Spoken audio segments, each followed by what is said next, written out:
Professional mediatorlik faoliyatimda erishgan yutuqlarimning biri bilan sizlar bilan bo'lishmoqchiman. Demak, quruvchi va fuqaro o'rtasida. Fuqaro quruvchi bilan shartnoma imzolab, shartnomaga asosan uyni ta'mirlashni topshiryapti. Fuqaro quruvchining o'sha ko'rsatgan xizmatidan norozi bo'lib, menga, ya'ni mediatorga murojaat qilyapti.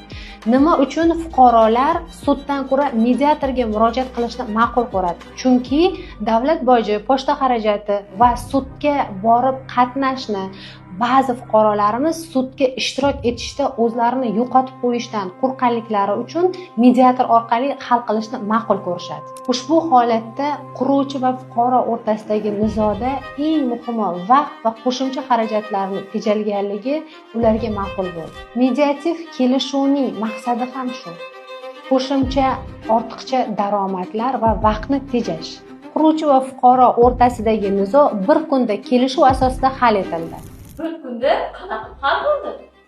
O'zaro kelishuvda quruvchini istak va xohishlari tinglanib, fuqaroni istak va xohishlari tinglanib, shunda ikkalasini fikrini bir-biriga maxfiy saqlagan holda imkoniyati quruvchini qanday va fuqaro qanday holatda rozi bo'lishini tinglab, ikkalalarini o'zaro kelishuvga olib keldik. Sizga ham professional mediator xizmati kerak bo'lsa, biz bilan bog'laning.